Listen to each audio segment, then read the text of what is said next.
విజయవాడలో మనం ఏర్పాటు చేసుకున్న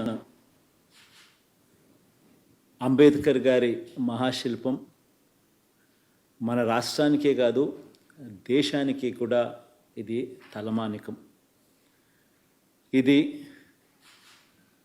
స్టాచ్యూ ఆఫ్ సోషల్ జస్టిస్, ఇది సామాజిక న్యాయ మహాశిల్పం. ఈ నెల 19వ తారీఖున చారిత్రక స్వరాజ్య మైదానంలో ఆవిష్కరించబోతా ఉన్న ఈ విగ్రహం దేశంలోనే కాదు ప్రపంచంలోనే అతిపెద్ద అంబేద్కర్ గారి విగ్రహం. ఇది 81 అడుగుల వేదిక మీద ఏర్పాటు చేసిన 125 అడుగుల మహాశిల్పం. అంటే మొత్తం మీద 206 అడుగుల ఎత్తైన విగ్రహం ఇది. ఆ మహానుభావుడి ఆకాశమంతటి వ్యక్తిత్వం ఈ దేశ సామాజిక, ఆర్థిక, రాజకీయ, మహిళా చరిత్రలన్నీ కూడా మార్చేలా దాదాపు 100 సంవత్సరాల క్రితమే ఆయన వ్యక్తం చేసిన భావాలు కలకాలం కూడా మన దేశాన్ని ప్రభావితం చేస్తూనే ఖచ్చితంగా ఉంటాయి.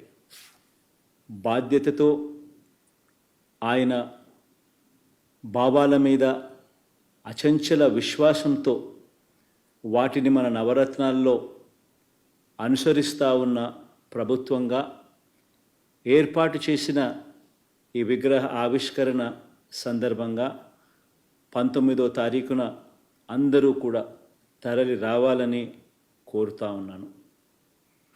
ఆయన అణగారిన వర్గాలకు చదువులు దగ్గరగా తీసుకువచ్చిన మహనీయుడు.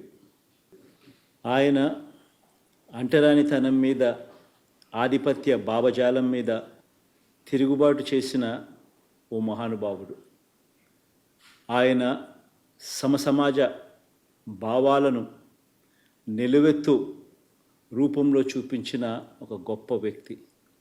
ఆయన రాజ్యాంగం ద్వారా, రాజ్యాంగ హక్కుల ద్వారా నిరంతరం మనల్ని కాపాడే ఓ మహాశక్తి. ప్రతి వాడలో ఉన్న ఆయన విగ్రహం అణగారిన వర్గాలకు నిరంతరం కూడా ధైర్యాన్ని ప్రసాదించే ఓ మహాస్ఫూర్తి.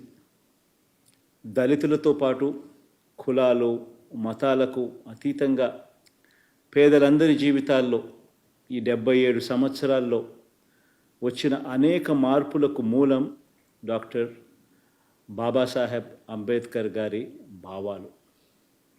కాబట్టే ఆయన్ను ఇంతగా మనమందరం కూడా గౌరవించుకుంటా ఉన్నాం.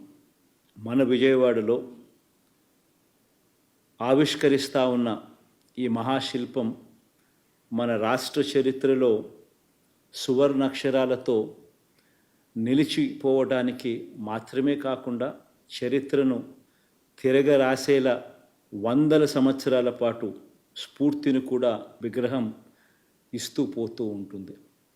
ఇది మన సమాజ గతిని సమతా భావాల వైపు మరల్చడానికి, సంఘ సంస్కరణకు, పెత్తందారి భావాల మీద తిరుగుబాటుకు, రాజ్యాధికారంలో పేదల స్థానాన్ని సుస్థిరం చేసేందుకు నిరంతరం స్ఫూర్తి ఇస్తుందని విశ్వసిస్తున్నాను. జై హింద్.